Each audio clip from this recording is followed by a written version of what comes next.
नमस्ते गुरुजी। जय गुरुजी महाराज। जय गुरुजी साध संगत जी। शुक्राना गुरुजी महाराज अमृत लिंग सेवादार टीम आप सबका स्वागत करती है। आज गुरुजी की ब्लड संगत जेके मैनन अंकल उपस्थित हैं संगत शेयरिंग के लिए। आपका बहुत बहुत स्वागत है जेके अंकल। जय गुरुजी। जय गुरु जी अंकल। जय गुरु जी। जय गुरुजी अंकल। शुक्राना। अंकल संगत शेयरिंग करें। जय गुरुजी। जय गुरु जी अंकल। अम, अंकल मैं वीडियो पे शेयर करूं या विदाउट वीडियो भी शेयर कर सकता हूं? अंकल वीडियो ऑन कर सकते हैं प्लीज। अच्छा ठीक है। आपको देखिए मुद्दत हो गई है। बिल्कुल ठीक है।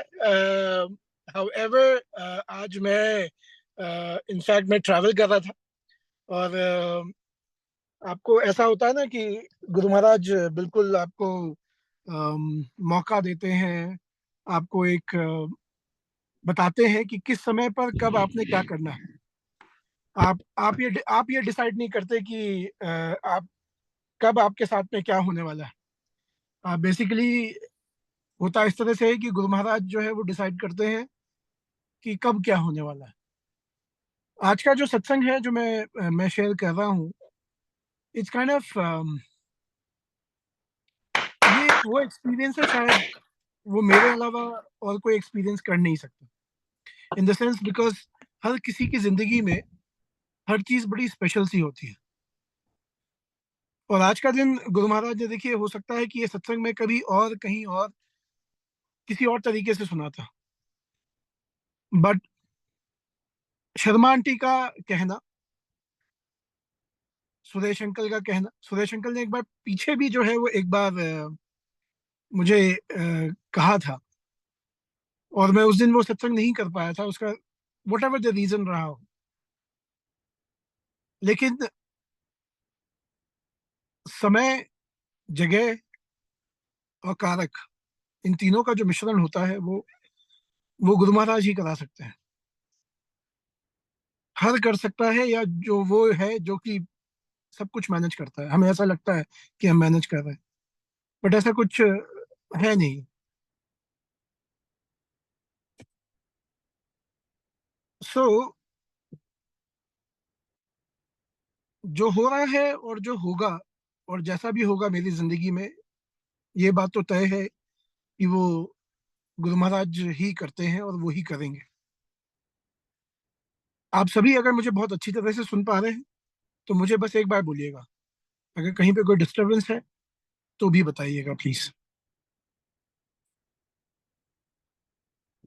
सो अब मेरी मैं जो आज का जो सत्संग शेयर कर रहा हूँ, ये सत्संग अगेन बड़ा सीरियस है। मेरी जिंदगी में बड़ी चीजें हुई हैं इन अ फ्यू मंथ्स, और मुझे ऐसा लगा कि ये सारी चीजें, या दुनिया को ऐसा लगा कि ये सारी चीजें ऐसी हैं जो कि सडनली जिंदगी में हुई हैं। आपकी लाइफ में क्या कैसा लिखा होता है, हर किसी की कुंडलियां होती हैं, हर किसी का सारा कुछ होता है, हर किसी की जिंदगी हमें पता है कि वो लिखी हुई होती है कि क्या होने वाला है। एंड ऑफ द डे आप उसे कैसे जिएंगे, उसे कैसे लेंगे, उसमें क्या होगा, ये आपको हमेशा पता नहीं होता। इसमें गुरु महाराज का क्या रोल है वो भी मैं आपको बताऊंगा। सो मेरी जिंदगी में 29 दिसंबर को एक बहुत बड़ा झटका आया। I lost my beloved, my everything, and that was Shona. जिंदगी कुछ ऐसा सोचा नहीं था मैंने कि उसके बगैर कभी होगी, लेकिन एक झटके में वो सारी चीजें ऐसी खत्म हुई। 37 आवर्स में पता लगा कि मैं अकेला हो गया हूँ। 15 दिन technically I was not in comma, but my brain stop working, my body was like frozen. मुझे ये पता नहीं था कि मैं कर क्या रहा हूँ। मैं बस कर रहा था, जी रहा था, सांसें ले रहा था। So it is kind of a passive coma, I would say that. उतने समय में जो मेरे साथ हुआ, जैसा हुआ, ऑब्वियसली हर कोई नाराज होता है और मैं भी बहुत नाराज था। लेकिन मुझे एक बात तो पता थी कि अगर इस फकीरी में सेवा मिली है तो वो सेवा हमेशा से करते आया हूँ। तो जब मैंने शोना को भी, जिस दिन मैंने क्रिमेट किया, क्रिमेट करने के बाद रात को जब 12 बजे के आसपास सेवा करे बगैर रहा नहीं गया, तो भी गुरु महाराज के पास पहुंचा और गुरु महाराज के लिए जो सत्संग करना था, उनको चाय पिलानी थी, जो कुछ भी था उनके साथ बैठना था, तो वो किया बकायदा। अकेला होने की वजह से गुस्सा भी था, दुख भी था, बहुत सारे सवाल भी थे कि ऐसा क्यों। और जैसे हमेशा हर किसी को लगता है कि मैं ही क्यों, मैंने तो इतनी सेवा करी आपकी और मुझे ही आपने जो है वो इतना दुख दे दिया। मेरी जिंदगी का सबसे बड़ा दुख दे दिया आप, कि मैं अपनी जिंदगी की एक सांस भी किसी के बगैर मैं सोच नहीं सकता, और आज वो नहीं है।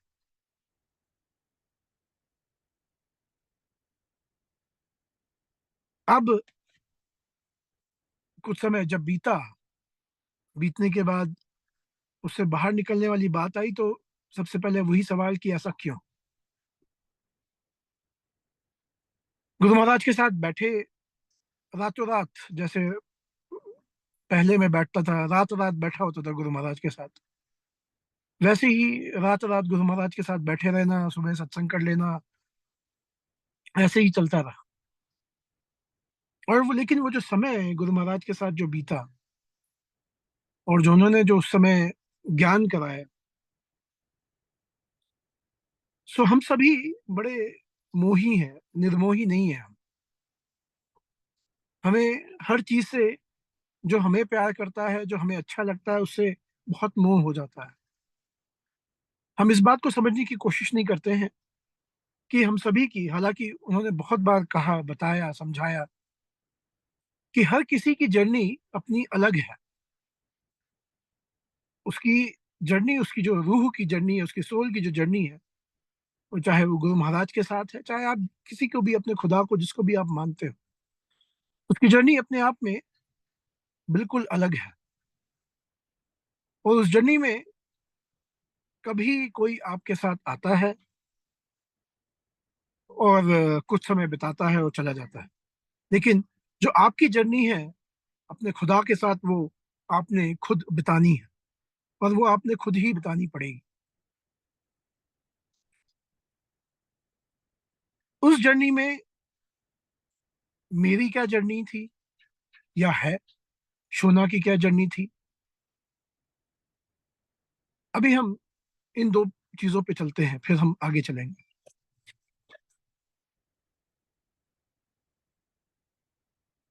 जब हम इस बात की बात करें कि मेरी जर्नी कहाँ, तो उससे पहले जो है वो शोना की जर्नी कहाँ। और ये सब आप ऐसे ही पता नहीं कर सकते, आपको जो है वो बड़े पड़ाव आपको अपनी जिंदगी में गुरु महाराज के साथ पूरे करने पड़ेंगे। बहुत सारे पड़ाव आपको, बहुत सारी, जैसे कहते हैं ना, क्लास आपको जो है वो पास करनी पड़ेगी। आपको बहुत सारा कुछ अपनी जिंदगी से छोड़ना पड़ेगा, बहुत सारे मोह हटाने पड़ेंगे, तब जाके कहीं पे ऐसा पहुंचते हैं जहाँ पे जवाब मिलते हैं, शुरू होते हैं।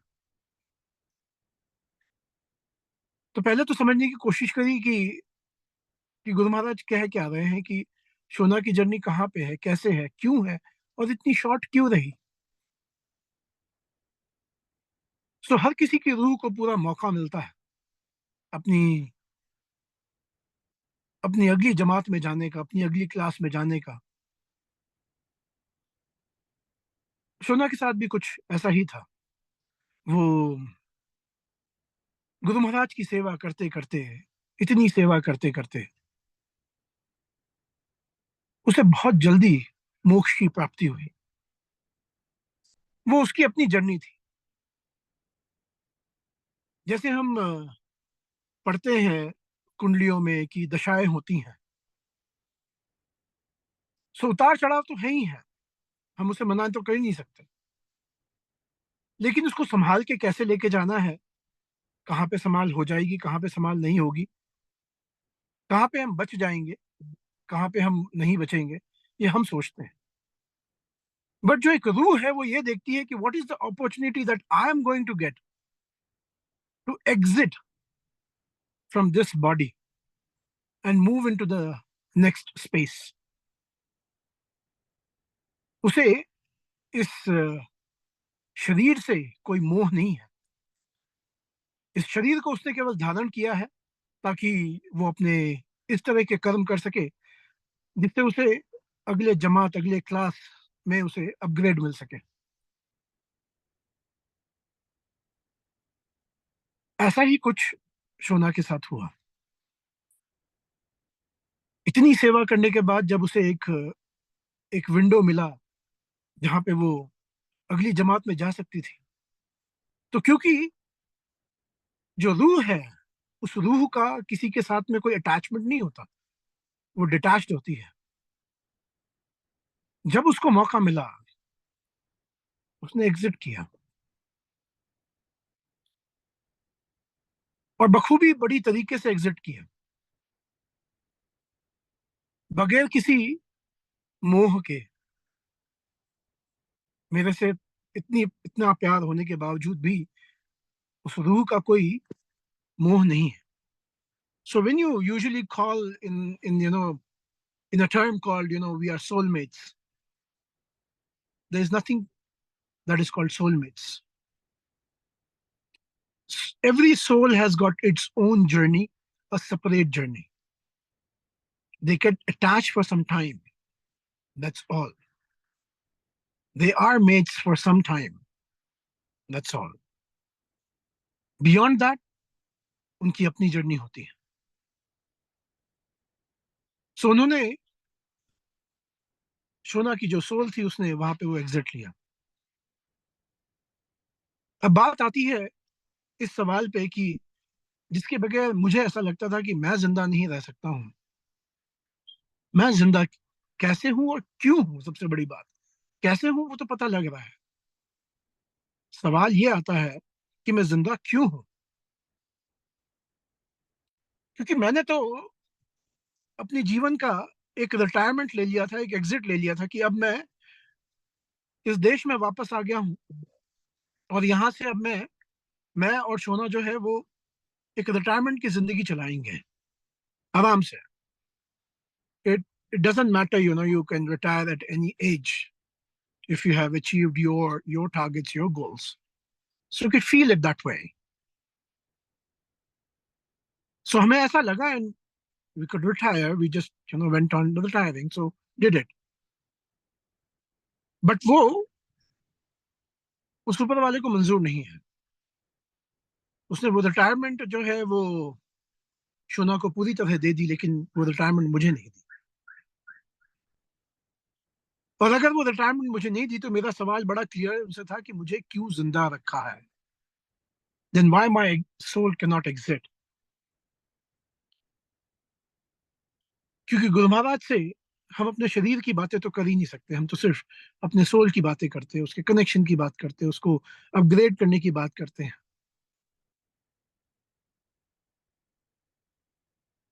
तो कुछ इस तरह होता है जिंदगी में जो बात मैं आपको बताने जा रहा हूँ। बड़ा ही एक सुंदर सा गाना है, एक सिंगर है, बहुत खूबसूरत गाती हैं, उनका नाम निधि साहिल है। बहुत से उन्होंने गुरु महाराज के भजन गाए हैं।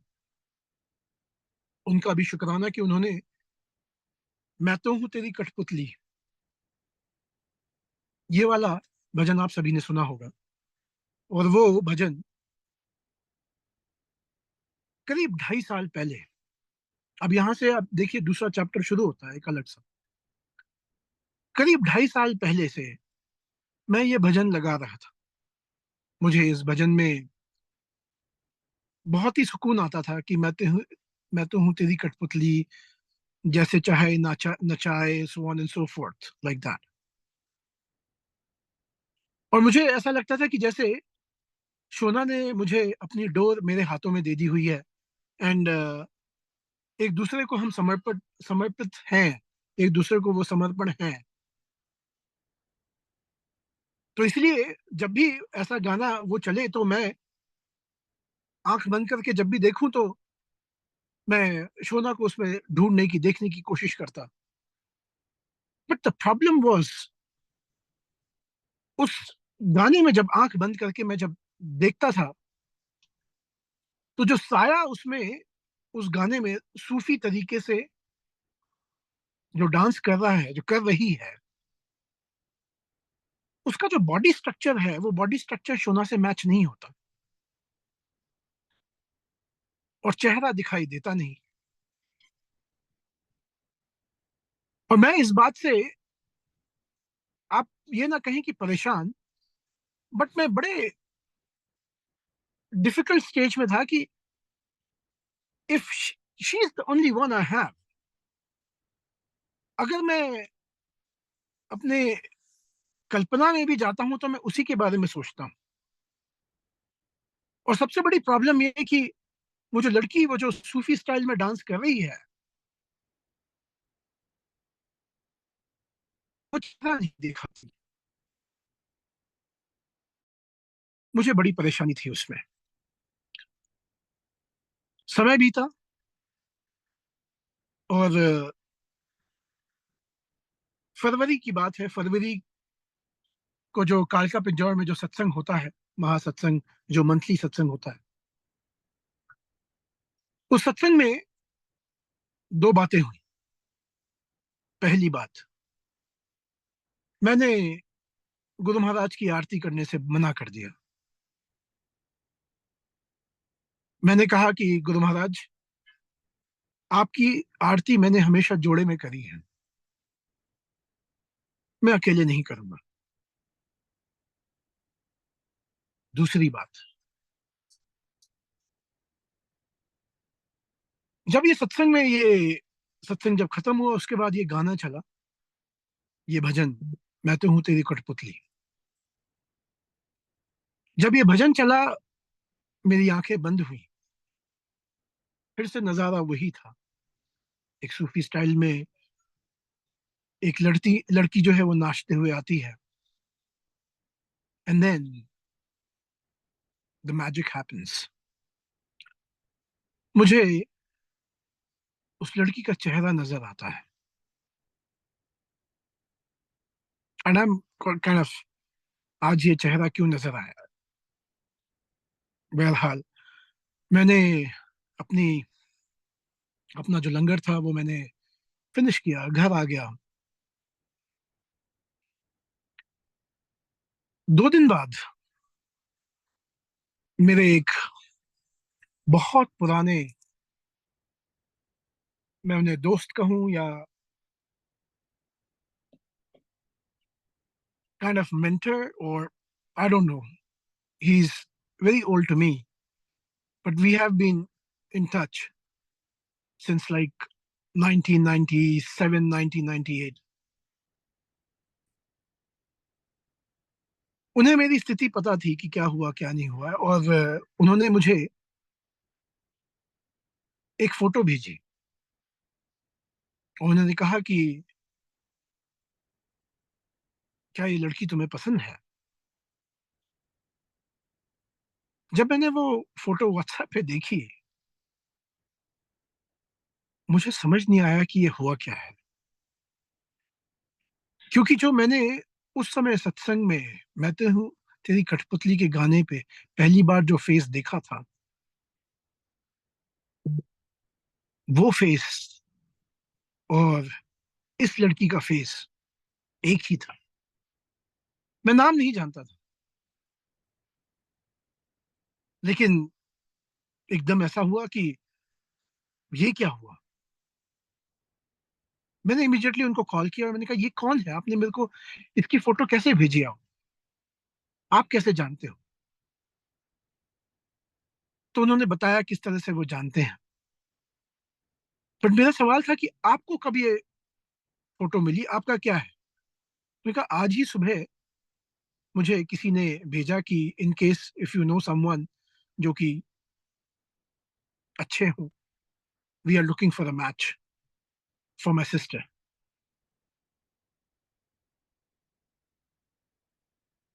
वहां पे बात आके हम यहाँ पे इसे रोक देते, and then we start the third story here. The third story starts with Kavita. Kavita lost her husband 13 years back in a car accident with a girl child of 1.5 years old. Completely shattered. All these times, उनके घर वालों ने बार बार समझाया, बताया कि अकेले जिंदगी नहीं चलती है, किसी ना किसी से सही देखकर शादी कर लो। उन्होंने मना किया। जब प्रेशर बहुत बढ़ गया, 3 साल पहले उन्होंने कहा कि मुझे अगर शादी करनी है तो मुझे कान्हा से शादी करनी है, कृष्ण से शादी करनी है। उन्होंने एक लड्डू गोपाल को अपनाया और उन्होंने कहा कि यही है जो मेरे सब कुछ है। तो मेरी जिंदगी में अगर कोई आएगा तो सिर्फ कृष्ण ही आएगा। बात आई गई हो गई। उसी साल उन्होंने, उसके नेक्स्ट ईयर, सो आज से 2 साल पहले उन्होंने गणपति, जो गणेश चतुर्थी होती है, उनको मन में ऐसा आया कि गणेश जी को जो है वो घर पे लाना है, उनको बिठाना है और उनकी सेवा करनी है। 2 साल तक वो करती रही। 2 साल, सेकेंड ईयर जब विसर्जन का समय आया तो जैसे एक प्रथा है कि आप अपने उस गणेश को एक चिट्ठी लिख के देते हैं, अपने मन की बात बताते हैं, अपनी मनोकामनाएं बताते हैं। उन्होंने उसमें 2 लाइन लिखी। जो पहली लाइन थी वो ये कि आप तो साल में एक बार आते हो, मुझे रोज एक अच्छी तरीके से एक अच्छे मंदिर में आपकी आरती करनी है। सेकंड, अगर आपको लगता है कि सही में मेरे लिए कोई है तो वो कृष्ण रूपी ही होना चाहिए, क्योंकि मैं कृष्ण को ही अपना पति मान चुकी हूं। ये दोनों बातें उन्होंने लिख दी। Fast forward mid of February, जब मेरी बात हुई इस तरह से, मुझे ऐसा कुछ कुछ कंफर्म नहीं था, या ऐसा कुछ कहते हैं एक लालसा नहीं थी, ना कुछ ऐसा था। और ना ही मैंने, ना मैं मिला था, ना मेरी कोई बात हुई थी।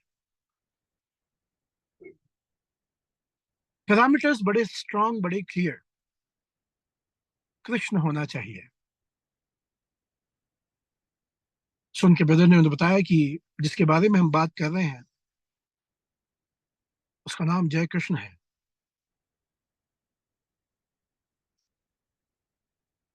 और मुझे जो फोटो दिखाई दी, वो फोटो गुरु महाराज ने सत्संग में दिखाई दिया। दोनों को जब इस बारे में एक दूसरे से हमारी बात हुई, so it was nothing like kind of N attraction love at first sight, or anything. It was like, ऊपर वाले ये तुम क्या करने की कोशिश कर रहे हो? उनका ये बताना कि मैं रोज गणपति की आरती करना चाहती हूँ, ये उन्होंने मुझसे नहीं बताया था। लेकिन somehow what happened was a miracle. Everything started falling in place. Everything started falling in place. So आप ये सोचिए कि मिड ऑफ फेब से ऐसा कुछ हुआ कि 3rd of March was the wedding that took place, and everything just happened.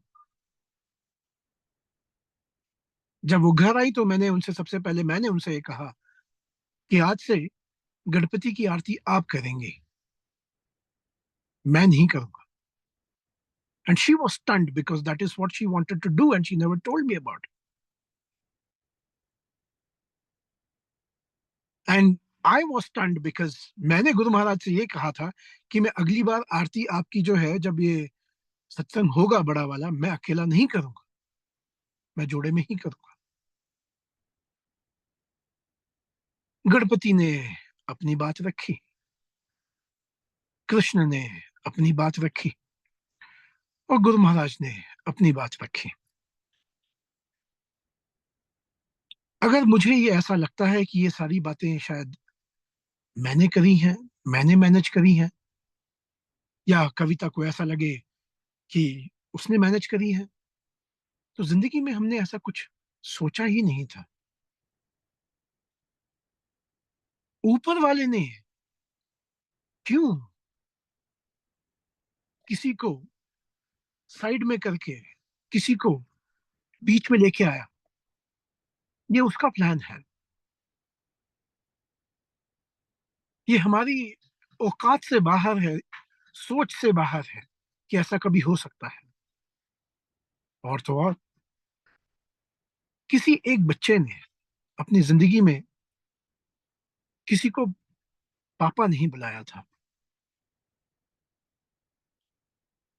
वो मन से अपने उस लड्डू गोपाल की ये सेवा करती रोज, और वो मन ही मन कहती कि क्या कभी ऐसा होगा मैं किसी को पापा बुलाऊंगी. उसने भी ये बात तो किसी से नहीं कही, अपनी माँ से भी ये बात नहीं बताई. लेकिन ऊपर वाला सबकी सुनता है. उसे जब ये सारी बात पता चली, the first thing that she had a question was, क्या मैं किसी को पापा बुला सकती हूँ? क्या मेरा हक होगा ऐसा?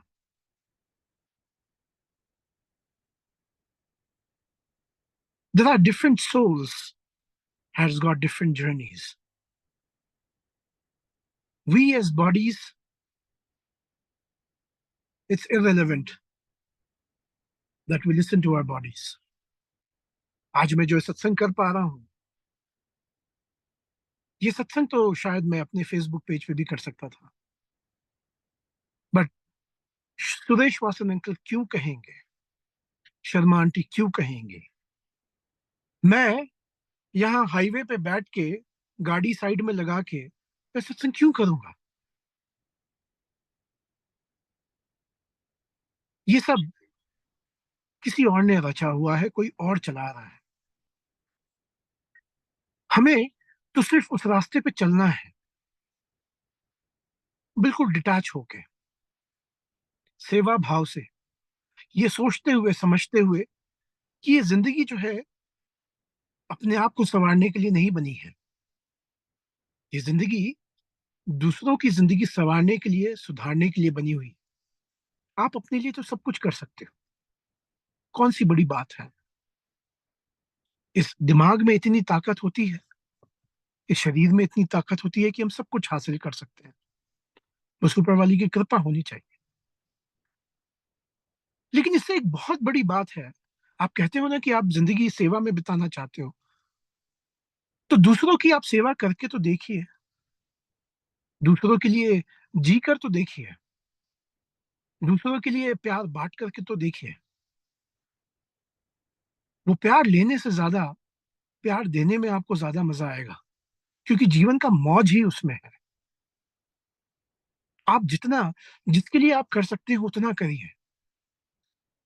और जो मैं आज कर रहा हूं, जो वो खुशी है कि आज कोई बच्चा मुझे पापा कह सकता है, जिसने जिंदगी भर सिर्फ सोचा ही था कि कभी किसी को कहूंगी मैं, बिकॉज मेरा तो था नहीं। किसी एक इंसान को, जिसको लगता था कि मुझे तो शायद सारी जिंदगी पता नहीं कैसे काटनी पड़ेगी, उसको एक सहारा मिलता है। मैं, जिसे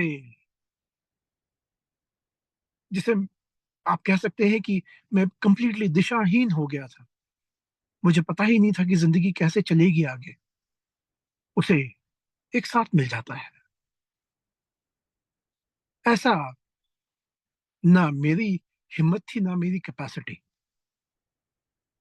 ना मेरी सोच। ये तो सब कुछ गुरु महाराज का कराया हुआ है। उन्होंने जो मैंने कहा था उसे भी जाया नहीं होने दिया, उन्होंने वो बात भी रखी। गणपति ने अपनी आरती भी रोज करवाने का जो बीड़ा उठवाया था, वो भी उसने करवाया। एक बच्चे ने अपने पिता को पापा से तरह से बुलाने की बात कही थी, वो भी करवाया। सो ये जो ट्रायंगुलेशन जो इतने लेवल पे और ऐसे लेवल पे हो रही है, जहां पे एक दूसरे को ना जानते हुए भी सबकी जिंदगियां संवर जाएं, सुधर जाएं, ये तो सिर्फ कायनात ही करा सकती है। वही तो हर का रूप है, महाशिव है हमारे गुरु महाराज। और जब इस तरह से जब कुछ होता है ना, तो वो सिर्फ और सिर्फ मिरेकल ही होता है। और यही मिरेकल सत्संग बन जाते हैं। सो आज का सत्संग बस यहीं तक, सिर्फ गुरु महाराज के साथ। जय गुरु जी।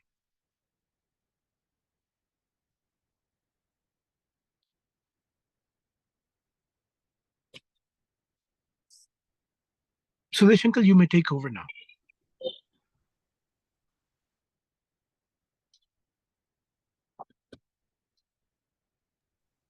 जय गुरु जी। Renu aunty, over to you Renu aunty. जय गुरु जी, शुक्राना गुरु जी। जय गुरु जी, जय के अंकल। जय गुरु जी आंटी, कैसी हैं बढ़िया। अंकल निकल गया मुंह में प्लेटफॉर्म पे। आप? जय गुरु जी, शुक्राना। जय बहुत गुरु जी। अच्छा सत्संग, बहुत ही दिल ਨੂੰ छूਣ वाला सत्संग सीगा। और मैं भी थोड़ा जा सत्संग अपना सुनावा लेटेस्ट ही।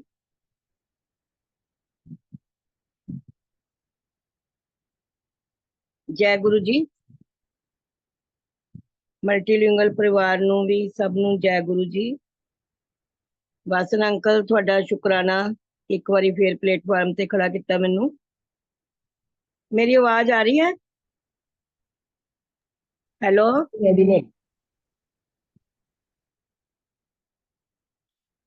वासन अंकल, आवाज आ रही है? जी आंटी, आवाज आ रही है। आप चले बताइए। जय गुरु जी। ਅਸੀਂ ਨਾ ਗੁਰੂ ਜੀ ਦੇ ਕੋਲ 2001 ਦੀ ਗੱਲ ਹੈ। ਮੈਂ ਗੁਰੂ ਜੀ ਦੇ ਕੋਲ ਮਤਲਬ ਗਈ, ਦਿੱਲੀ ਅੰਪਾਇਰ ਸਟੇਟ ਦੇ ਵਿੱਚ ਗਈ ਸੀਗੀ। ਤੇ ਰਸਤੇ ਦੇ ਵਿੱਚ ਸਾਨੂੰ ਕਈ ਅੜਚਣਾਂ ਆਉਂਦੀਆਂ ਹੁੰਦੀਆਂ ਸੀਗੀਆਂ। ਹਮੇਸ਼ਾ ਕੁਛ ਨਾ ਕੁਛ ਹੋ ਜਾਣਾ, ਜਾਂ ਮਤਲਬ ਏਦਾਂ ਹੋ ਜਾਣਾ। ਤੇ ਉਦੋਂ ਜਿੱਦਾਂ ਹੀ ਘਰੋਂ ਦੀ ਮਤਲਬ ਇਹਨਾਂ ਨੇ ਕਿਹਾ ਵੀ ਐਤਕੀ ਅੜਚਨ ਆਈ ਨਾ ਤਾਂ ਮੈਂ ਕਦੀ ਨਹੀਂ ਜਾਣਾ। ਮੈਂ ਕਿਹਾ ਚਲੋ ਠੀਕ ਹੈ। ਅਸੀਂ ਬੱਸ ਦੀ ਇੰਤਜ਼ਾਰ ਕਰ ਰਹੇ ਸੀਗੇ ਕਿ ਇੱਕ ਅੰਕਲ ਆਏ, ਕਹਿੰਦੇ ਮੈਂ ਦਿੱਲੀ ਜਾ ਰਿਹਾ ਤੇ ਤੁਸੀਂ ਚੱਲਣਾ ਨਾਲ। ਤੇ ਅਸੀਂ ਉਹਨਾਂ ਦੇ ਨਾਲ ਦਿੱਲੀ ਪਹੁੰਚ ਗਏ। ਉਹਨਾਂ ਨੇ ਸਾਨੂੰ ਸਿੱਧਾ ਅੰਪਾਇਰ ਸਟੇਟ ਹੀ ਉਤਾਰਿਆ। ਅਸੀਂ ਕਿਹਾ ਵੀ ਤੁਸੀਂ ਇੱਥੇ ਦੇ ਰਹਿਣ ਵਾਲੇ ਹੋ, ਕੁਝ ਨਹੀਂ ਬੋਲੇ ਔਰ ਸਾਨੂੰ ਉਤਾਰ ਕੇ ਚਲੇ ਗਏ। 2001 ਜਨਵਰੀ ਦੀ ਗੱਲ ਹੈ ਇਹ। ਤੇ ਜਦੋਂ ਮੈਂ ਗੁਰੂ ਜੀ ਕੋਲ ਗਈ ਤੇ ਗੁਰੂ ਜੀ ਕਹਿੰਦੇ ਵੀ ਕਿੰਨਾ ਤੰਗ ਕਰਦਾ ਅੰਕਲ, ਬੱਸ 'ਚ ਵੀ ਆਉਣ ਨੂੰ ਤਿਆਰ ਨਹੀਂ ਸੀਗਾ ਤੇ ਮੈਨੂੰ ਕਾਰ ਦੇ ਵਿੱਚ ਲੈ ਕੇ ਆਣਾ ਪਿਆ। ਮੈਂ ਬੈਠ ਕੇ ਮੇਰਾ ਮਤਲਬ ਗੁਰੂ ਜੀ ਦਾ ਇੰਨਾ ਮਤਲਬ ਕਹਿਣਾ ਤੇ ਮੇਰਾ ਬੜਾ ਰੋਣਾ ਜਿਹਾ ਨਿਕਲਿਆ, ਕਿਉਂਕਿ ਗੁਰੂ ਜੀ ਹਮੇਸ਼ਾ ਕਲਿਆਣ ਹੀ ਸਭ ਦਾ ਕਰਿਆ ਕਰਦੇ ਸੀਗੇ। ਉਸ ਦਿਨ ਵੀ ਜਦੋਂ ਗੁਰੂ ਜੀ ਨੇ ਇਹ ਗੱਲ ਕਹੀ ਵੀ ਮੈਨੂੰ ਲੈ ਕੇ ਆਣਾ ਪਿਆ ਤੇ ਸਾਨੂੰ ਬੜਾ ਹੀ ਮੈਨੂੰ ਬਹੁਤ ਹੋਇਆ ਕਿ ਦੇਖੋ ਇਹਨਾਂ ਨੇ ਗੁਰੂ ਜੀ ਨੂੰ ਕਿਹਾ ਔਰ ਗੁਰੂ ਜੀ ਨੇ ਉਸੇ ਟਾਈਮ ਬਿਨਾਂ ਮਤਲਬ ਉਸਦੇ ਸਾਨੂੰ ਕਿਸੇ ਉਹਦੇ ਵਿੱਚ ਨਹੀਂ ਅਸੀਂ ਧੱਕੇ ਖਾ ਕੇ ਆਏ। ਉਸ ਦਿਨ ਸਿੱਧਾ ਆਪਣੇ ਦਰ ਤੇ ਏਦਾਂ ਹੀ ਬੁਲਾ ਲਿਆ ਸਾਨੂੰ। ਔਰ ਉਸ ਦਿਨ ਮੈਂ ਇੱਕ ਫੋਟੋ ਲੈ ਕੇ ਗਈ ਸੀ, ਮੈਂ ਕਿਹਾ ਗੁਰੂ ਜੀ ਵੀ ਇਹ ਦੇਖਣਾ ਜਰਾ। ਗੁਰੂ ਜੀ ਨੇ ਵੀ ਮੈਂ ਦੇਖਿਆ ਮੁੰਡਾ ਵੀ ਇਹ ਦੇਖੋ। ਗੁਰੂ ਜੀ ਨੇ ਉਹ ਫੋਟੋ ਬੜੀ ਜ਼ੋਰ ਦੀ ਪਟਕਾ ਕੇ ਮਾਰੀ ਤੇ ਕਹਿੰਦੇ ਮੇਰੇ ਜੋੜੇ ਚੱਕ ਤੇ ਇਹਨਾਂ ਨੂੰ ਲੈ ਜਾ। ਕਿਹੜੀ ਕੁੜੀ ਲਈ ਲੈ ਕੇ ਆਈਆਂ? ਮੈਂ ਕਿਹਾ ਇੱਕੋ ਕੁੜੀ ਲਈ ਗਏ, ਇੱਕੋ ਹੀ ਕੁੜੀ ਆ ਉਹਦੇ ਵਾਸਤੇ ਲੈ ਕੇ ਆਈਆਂ। ਗੁਰੂ ਜੀ ਨੇ ਉਹ ਪਟਕਾ ਕੇ ਮਾਰੀ ਔਰ ਉਸਦਾ ਮਤਲਬ ਸਾਨੂੰ ਸਮਝ ਬੜੀ ਦੇਰ ਨਾਲ ਆਇਆ ਕਿ ਜਦੋਂ ਮੇਰੀ ਬੇਟੀ ਦਾ ਮਤਲਬ ਵੀ ਲੜਾਈ ਝਗੜੇ ਔਰ ਰਿਸ਼ਤਾ ਸਾਨੂੰ ਦੂਸਰਾ ਕਰਨਾ ਪਿਆ, ਉਸ ਦਿਨ ਸਮਝ ਆਈ। ਗੁਰੂ ਜੀ ਕੋਲ ਗਈ ਤੇ ਕਹਿੰਦੇ ਨਹੀਂ ਸਮਝ ਆਉਂਦੀਆਂ ਤੇ ਮੈਂ ਕੀ ਕਰਾਂ ਫਿਰ। ਮੈਂ ਉਸ ਦਿਨ ਅਸੀਂ ਗੁਰੂ ਜੀ ਨੂੰ ਪੁੱਛਦੇ ਨਹੀਂ ਸੀ, ਲੇਕਿਨ ਗੁਰੂ ਜੀ ਮਨ ਦੀ ਪੜ੍ਹ ਕੇ ਜ਼ਰੂਰ ਦੱਸ ਦਿੰਦੇ ਸੀ ਨਹੀਂ ਸਮਝ ਆਈ ਤਾਂ ਕੀ ਕਰਾਂ ਫਿਰ ਮੈਂ। ਔਰ ਜਦੋਂ ਮੈਂ ਜੋੜੇ ਉਹਨਾਂ ਦੇ ਘਰ ਰੱਖੇ ਹੋਏ ਸੀਗੇ, ਜਦ ਹੀ ਉੱਥੋਂ ਦੀ ਘਰੋਂ ਦੀ ਵਿੱਚੋਂ ਦੀ ਇੱਕ ਆਂਟੀ ਬੱਚਿਆਂ ਦੇ ਕੋਲ ਆ ਕੇ ਕਹਿੰਦੇ ਕਿ ਮੇਰੇ ਇੰਜ ਬਿਮਾਰ ਨੇ ਤੇ ਮੈਨੂੰ ਦੇ ਦਿਓ, ਤੇ ਉਹ ਲੈ ਕੇ ਗਏ ਲੇਕਿਨ ਦੇ ਕੇ ਨਹੀਂ ਗਏ ਅਜੇ ਤੱਕ। ਇੱਕ ਦਿਨ ਏਦਾਂ ਹੀ ਸ਼ਰਮਾ ਜੀ ਜਾ ਰਹੇ ਸੀਗੇ ਆਪਣਾ ਸਕੂਟਰ ਤੇ ਜਾ ਰਹੇ ਸੀਗੇ। ਸਕੂਟਰ ਤੇ ਜਦੋਂ ਜਾ ਰਹੇ ਸੀ ਤੇ ਇੱਕ ਬੱਸ ਬੜੀ ਤੇਜ਼ੀ ਨਾਲ ਆਈ ਕਿ ਜਾਨੀ ਕਿ ਸਕੂਟਰ ਦੇ ਉੱਪਰ ਹੀ ਚੜ ਸਕਦੀ ਸੀ, ਬਹੁਤ ਛੋਟੀ ਜਿਹੀ ਸੜਕ ਸੀ। ਗੁਰੂ ਜੀ ਨੇ ਬਿਲਕੁਲ ਇੰਨਾ ਭਾਰੀ ਸਕੂਟਰ ਸਮੇਤ ਮਤਲਬ ਕਿ ਸ਼ਰਮਾ ਜੀ ਨੂੰ ਪਟੜੀ ਦੇ ਉੱਪਰ ਉਹਨਾਂ ਨੂੰ ਇਸ ਤਰ੍ਹਾਂ ਘੇਰਿਆ ਕਿ ਇੱਕ ਝਰੀਟ ਤੱਕ ਨਹੀਂ ਆਈ, ਲੇਕਿਨ ਸਕੂਟਰ ਦਾ ਕੁਝ ਵੀ ਨਹੀਂ ਬਚਿਆ ਸੀਗਾ। ਸ਼ਰਮਾ ਜੀ ਨੂੰ ਇਸ ਤਰ੍ਹਾਂ ਉਹਨਾਂ ਨੇ ਖੜੇ ਕਰ ਦਿੱਤਾ ਕਿ ਇੱਕ ਝਰੀਟ ਨਹੀਂ ਆਈ। ਜਿੱਦਾਂ ਹੀ ਪਲਟੀ ਖਾਈ, ਬਾਅਦ ਚੋਂ ਪਲਟੀ ਖਾ ਕੇ ਸਕੂਟਰ ਉਹ। ਔਰ ਜਦੋਂ ਅਸੀਂ ਗੁਰੂ ਜੀ ਕੋਲ ਗਏ ਕਹਿੰਦੇ ਕਿਉਂ ਅੰਕਲ ਤੈਨੂੰ ਵੀ ਬਚਾਤਾ ਅੱਜ।